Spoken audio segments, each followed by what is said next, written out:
राजी के स्टोरी पसंद आ रही है। हाँ तो भैया क्या हाल चाल है। देखो मैं जानता हूँ कि वीडियो बहुत ही लेट आई है, लेकिन क्या करे यार, एग्जाम चल रहे थे ना हमारे। और क्या ही भाई साहब एग्जाम गया है आपके भाई का। खत्म, बाय बाय टाटा। देखो भाई आज के इस वीडियो में मैं आप लोगों को अपने एग्जाम शुरू होने से लेकर एंड होने तक की स्टोरी बताने वाला हूँ, जिसको सुनने के बाद आप लोग भी बोलोगे कि यार कितना ही बुरा हुआ इन लोगों के साथ। चलो भाई। अब देखो आज से तकरीबन 1 से 1.5 साल पहले जब पाकिस्तान के तमाम स्कूलों के बच्चों को प्रमोट करके एक क्लास से अगली क्लास में बिठा दिया गया था, तब मैं भी प्रमोट के जरिए 9th से 10th में पहुंच चुका था। अब हम 10th में तो पहुंच गए, लेकिन 10th में पहुंच के कोई फायदा ही नहीं, क्योंकि वहाँ पे भी लॉकडाउन और कोरोना वायरस की वजह से कोई पढ़ाई वगैरह नहीं हो सक रही थी। अब यही सिलसिला चलते रहा और इसी वजह से काफी बच्चों के माइंड में ये आ गया कि भाई इस साल भी प्रमोट के जरिए हम पास हो जाएंगे, अभी मजा आएगा ना भिड़ो। लेकिन ऐसा नहीं हुआ। शफकत महमूद साहब ने अचानक से ही अपना बयान दिया और कहा कि एग्जाम के लिए तैयार हो जाओ सब। अब यहाँ से शुरू होती है मेरी स्टोरी, और वो भी मेरे स्टाइल में।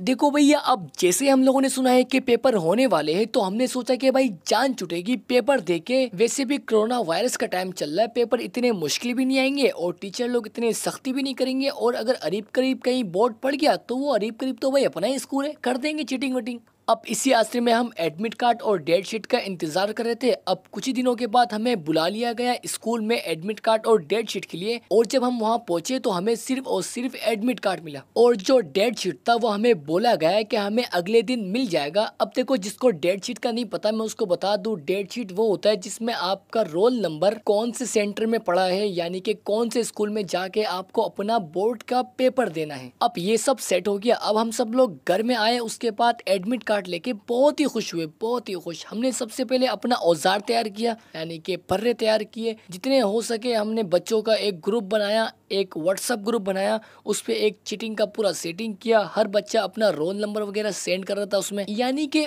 बहुत खुश थे हम। दिल गार्डन गार्डन हो रहा था कि भाई सब अगले दिन जाना है, पेपर देना, और 2 पेपर देके बिल्कुल फारिग। लेकिन फिर आया कहानी में ट्विस्ट। अब हुआ ये कि ज्यादातर बच्चे ग्रुप में ऐड होने के फौरी बाद सो गए थे, ये सोच के कि भाई पूरी रात जागनी है और पर्रे वगैरह बनाना है और चीटिंग का आसरा करना है, जिनमें से एक मैं भी था। अब मेरी आंख लगी ही थी कि मेरे पास मेरे 2 दोस्त आते हैं और मुझे कहते हैं कि यार अब्बा बड़ा ही हेवी सीन हो गया, हमारा बोर्ड नासरे में पड़ गया। अब शुरू में तो मुझे भी नहीं पता था कि ये नासरा है क्या और ये है कहाँ, लेकिन जब मैंने नासरा का दहशत देखा और सुना है ना, तो भाई सब मेरी तो बत्ती गुल हो गई। मैंने अपना मोबाइल देखा, वहाँ जो हमने एक ग्रुप बनाया था चीटिंग का, उसमें तो भाई सब इतने सारे मैसेज आए हुए थे हमारे उन बच्चों के जो चीटिंग के लिए तैयार बैठे थे, सबके सब रोते हुए कि भाई सब अब क्या होगा, नासरा यानी कि चीटिंग का नो आसरा। अब जरा मैं आपको नासरा के बारे में कुछ तारीफें सुनाता हूँ। अब जैसे शोले फिल्म में माँ कहती है अपने बच्चों को कि बेटा सो जा वरना गब्बर आ जाएगा, बिल्कुल इसी तरह हमारे स्कूल के जो सर थे 8 के, वो भी हमसे यही कहते थे कि बेटा पढ़ लो वरना तुम्हारा नासरे में पड़ जाएगा सेंटर। अब ये नासरा स्कूल है कहाँ? नासरा स्कूल कराची कोरंगी में दारुसलाम नाम का एक सोसाइटी है, वहाँ पे ये स्कूल मौजूद है। और इस स्कूल की दहशत इतनी है कि हम लोग फोटोकॉपी करवाने गए हुए थे, तो एक बंदे ने हमसे वहाँ पूछा कि बेटा आप लोगों का बोर्ड कहाँ पड़ा? हमने उसे बोल दिया कि भाई नासरे में। उस बंदे का रिएक्शन पता क्या था? गए तुम लोग। सन 2003 में उस बंदे का कह रहा वहाँ पे बोर्ड पड़ा था, वो कह रहा था कि एक अगल में एक बगल में 2 रेंजर्स उसके सामने थे और साइड में थे, और तो और कह रहे थे कि 6 कैमरे एक क्लास में, अबे क्या प्रैंक करोगे? अब जरा नासिरे को साइड में रखते हैं और बढ़ते हैं अपने ग्रुप की तरफ। अब वो ग्रुप जिसको हमने चीटिंग के लिए बनाया था, अब उसमें चीटिंग की बातें नहीं हो रही, बल्कि ये बात ही हो रही है कि भाई साहब तू मेरे घर आ जा, साथ मिलके पढ़ेंगे, यानी कि गैदरिंग बना के पढ़ेंगे, याद करेंगे। ये साला ससुर का नाती जिन्होंने कभी एक सवाल पूरा याद नहीं किया, वो आज याद करने की बात कर रहे हैं, वो भी किसके डर से? नासरा के डर से। माँ का भरोसा तोड़ दिया इन लोगों ने। अब जब सब लोग गैदरिंग बना के पढ़ी रहे, तो उन लोगों को देखने के बाद हमारे गैदरिंग का भी एक लड़का जिसका नाम है नोमी, यानी कि के फन टू फन उसने भी सोचा कि यार गैदरिंग के साथ ही पढ़ते। अब यकीन मानो मैंने नोमी को आज तक के कभी भी पढ़ाई में इतना सीरियस नहीं देखा जितना मैंने उस दिन देखा था। नोमी उस दिन इतना सीरियस था कि अपनी शर्ट उतार के पढ़ रहा था। मादर बखत, एक तो मुझे नहीं समझ में आया ये चूतिया पागल लॉजिक, कपड़े उतारने से क्या होता है। अब हमारी गैदरिंग में टोटल 6 लड़के थे, जिसमें से एक था नोमी, फैजियाब, ताबिश, दानियाल, रेहान और मैं, टोटल 6। अब हम तो पहुंच गए पढ़ने के लिए, लेकिन समझ में ये नहीं आता कि पढ़े तो पढ़े क्या, क्योंकि आ तो कुछ भी सकता है। और हम चिट्टी रोबोट तो है ही नहीं कि किताब को यूं घुमाएं और सारे के सारे हमारे अंदर ब्लूटूथ के जरिए जिपिया हो जाए। हमने सबने मिलके बैठ के पढ़ने की कोशिश बहुत की, लेकिन क्या हुआ आप खुद ही देख लो।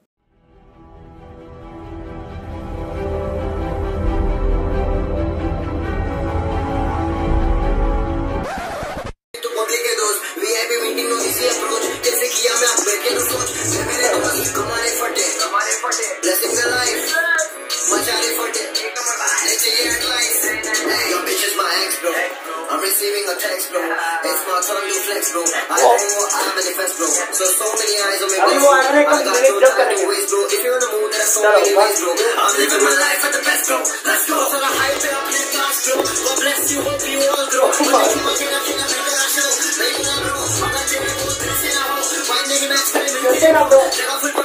अब देखो हमें पता चल चुका था कि हमसे याद नहीं हो सकता। एक दिन था, एक दिन में हम क्या याद कर लेते, ज्यादा से ज्यादा एमसीक्यूज तक याद नहीं कर सकते, इतने थे एमसीक्यूज। अब मेरे और रेहान के सिवा बाकियों ने शुरू कर ली पर्रे की तैयारी। अब ऐसा नहीं था कि उनको याद नहीं था, उनको याद भी था कुछ और उसके साथ उन्होंने पर्रे की भी तैयारी कर ली। यानी कि इतनी हिम्मत, नासरे में पर्रा लेके जाने की हिम्मत कर रहे हैं लोग। जिसमें नंबर 1 में तो नोमी था। नोमी का तो कहना था कि भाई पसेंगे तो अंदर जाके पसेंगे, पर्रा बाहर नहीं फेंकेंगे, जाएंगे अंदर लेके जाएंगे। और वही हुआ, नोमी ने पर्रा अपने अंदर छुपा के कहीं रखा हुआ था, मुझे नहीं पता कहाँ रखा हुआ था, बस रखा हुआ था। और आगे चेकिंग हो रही थी। अच्छा चेकिंग पता है कितनी खतरनाक हो रही थी, ऐसा लग रहा था जैसे कि बंदा पेपर देने नहीं, खुद कुछ बम धमाका करने जा रहे हैं, इतनी खतरनाक चेकिंग। अच्छा नोमी तो ले गया पर्रा अंदर, नोमी के साथ फैजियाब भी ले गया, दानियाल भी ले गया और रेहान भी लेके गया 1-2, लेकिन मैंने बिल्कुल भी नहीं लिया पर्रा। अब मैंने क्यों लिया, एक तो मेरे अंदर हिम्मत नहीं है पर्रा वर्रा लेके रखने की, और वो भी ऐसे स्कूल में। ऊपर से मैं था थोड़ा नोमी के आसरे में, क्योंकि नोमी का मिसाल के तौर पे आप ये समझो कि नोमी का रोल नंबर 1 है और मेरा रोल नंबर 2 है। तो मैंने माइंड ये बनाया हुआ था कि नोमी मेरे पीछे होगा और मैं नोमी के आगे, तो नोमी मेरे को पर्रा दे देगा खुद करने के बाद या दिखा देगा।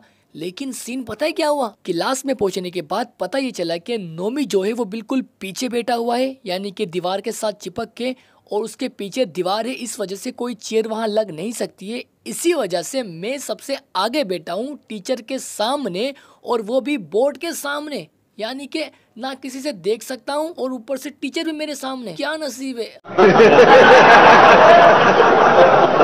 फिर मैंने दाएं देखा, दाएं में एक लड़का बैठा हुआ था जो वैसे ही पूरे साल स्कूल नहीं आता है। मैंने बोला कि भाई साहब यहाँ से कोई आसरा नहीं है। फिर मैंने बाएं देखा, बाएं में एक लड़का था साद नाम का, जिसका अब्बू हेड मास्टर है। मैंने बोला शायद यहाँ से कोई आसरा हो सकता है। फिर थोड़ी देर बाद पेपर शुरू हो गए और जैसे मेरे हाथ में क्वेश्चन पेपर आया तो भाई साहब मुझे तो वैसे कुछ समझ में आ नहीं रहा था, क्योंकि तैयारी मेरी कुछ थी नहीं। फिर जब मैंने बाकी बच्चों की तरफ देखा तो पता ये चला कि भाई साहब वो लोग तो पेपर शुरू करके ही बैठ गए, यानी कि एक वहाँ मैं ही चूतिया था जो फजूल में बस यहाँ से वहाँ देख ही रहा था। और यहाँ तक कि वो बच्चा भी जो मेरे राइट हैंड की तरफ बैठा हुआ है, जो पूरे साल ही स्कूल नहीं आया, वो तक के लिख रहा था। अकड़ चूतिया पा भाई। फिर मैंने इसहाक से पूछा कि इसहाक तुम लोग लिख क्या रहे हो, तो उसने मुझे जवाब पता है क्या दिया, उसने मुझे जवाब दिया कि यार हम तो कुछ भी लिख रहे अनशन, बस तू भी उतार दे। अबे फिर मैंने भी शुरू कर दिया पेपर को शुरू से लेकर आखिर तक चाटना, जितना भी मुझे आता था आज तक के। मुझे जिसकी भी जो भी पोल पट्टियां थी, जिसकी भी सेटिंग के पता थी, सब के सब मैंने लिख दिया। अब ये सब लिखने के बावजूद भी पता है मेरे कितने पेज फिल हुए? अबे भाई साहब सिर्फ 2, और पूरे के पूरे 22 पेज रह चुके थे जिन्हें फिल करना बाकी था। अबे क्या कर रहा है यार राइजी तू, पैसा बर्बाद पे है। अब ये सब लिखते लिखते मेरी हालत ही खराब हो रही थी, तो मैंने सोचा कि चलो नोमी की तरफ देख लिया जाए कि कहीं से तो आसरा होगा किसी चीज का, चीटिंग मीटिंग। लेकिन जब मैंने नोमी की तरफ देखा तो भाई साहब नोमी तो दमादम लगा पड़ा है चपाई में। और उसकी हालत ऐसी हो रही थी कि वो घबराया हुआ था और पसीने उसके ऐसे छूट रहे थे जैसे कि भैया ने उसे बीपिया देखते हुए पकड़ लिया और नोमी से कह रहा हो कि अबे नोमी, कल ही तेरा शनाख्ती कार्ड आया है और तू आज 80+ के सिवा कुछ और देख ही नहीं रहा। अच्छा ये तो बता, तू कितने एक्टरों के नाम जानता जिनको मैं नहीं जानता? अबे मैं कौन सी एक्टर की बात कर रहा हूँ, तुम समझ ही नहीं रहे हो। मैं फिल्म वाले एक्टर की बात कर रहा हूँ, वो सल्लू भाई, संजय भाई, मियाँ भाई, जॉनी सिंह भैया। ओ सॉरी। अब नोमी की ये हालत देख के मेरी हवा तो टाइट ही हो गई और मैंने सोचा कि यार चलो कम से कम नोमी ने हिम्मत तो की और मैं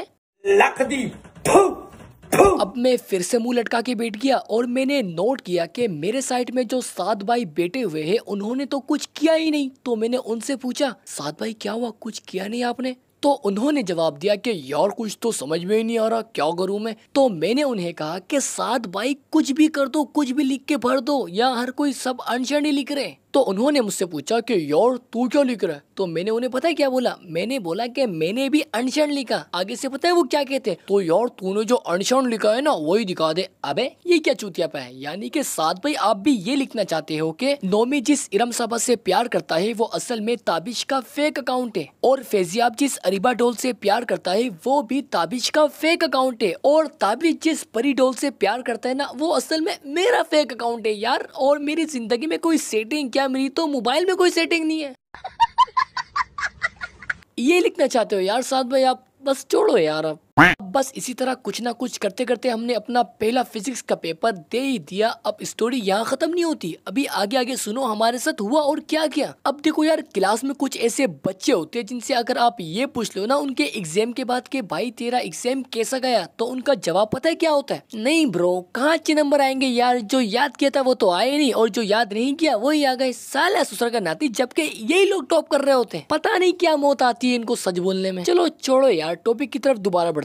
अब जब एक एक करके बच्चे एग्जाम दे के बाहर आने लगे तो पता ये चला कि भाई साहब नासरे में भी चीटिंग हुई है, और वो भी टीचरों ने करवाई है। अब देखो हम इसको चीटिंग नहीं कहेंगे, हम इसको हेल्प कहेंगे। टीचरों ने हेल्प की है, लेकिन इतना बुरा नसीब हमारा किसी ने हेल्प नहीं किया। और सिर्फ हमारा स्कूल नहीं बल्कि न्यूज में भी बताया जा रहा था कि इस साल कराची में चीटिंग माफिया कितने आगे थे। यानी कि एक हम ही बदनसीब तो जो हमें कोई चीटिंग के लिए नहीं मिला। ना ही मैंने खुद अपने लिए फर्रा बना के लेके गया और ना ही हमें किसी टीचर ने मदद की। और मैं नोमी के आश्रय में बैठा हुआ था कि मैं नोमी से आगे आऊंगा और नोमी मुझे कुछ ना कुछ बता देगा, लेकिन नोमी उस कोने में, मैं इस कोने में। चलो ये तो कुछ भी नहीं, मैं 7 भाई के आश्रय में बैठा हुआ था कि यार इनके अब्बा ने कुछ तो सेटिंग करके गए होंगे, लेकिन भाई साहब ये उल्टा हमसे मांग रहे हैं कि जो तू अनशन कर रहा है वो ही दे दे हमें। अब बस इसी तरीके से हमारा फिजिक्स का पहला पेपर हो ही गया और हमारा बचा दूसरा पेपर जो है मैथ का। और भाई साहब मैथ के पेपर में जो फिल्म हुआ है ना, क्या बताओ आपको। फिजिक्स का पेपर तो मैथ के सामने कुछ भी नहीं है, और हम वो स्टोरी आपको पार्ट 2 में बताएंगे। तो बस आज के लिए इतना ही। अगर वीडियो पसंद आए तो like, comment, share and subscribe. Channel को जरूर सब्सक्राइब करो और पार्ट 2 जरूर देखना, या फिर डिस्क्रिप्शन में यही नीचे मैंने लिंक दिया होगा, देख लेना, या फिर कमेंट बॉक्स में। राजी के स्टोरी पसंद आ रही है।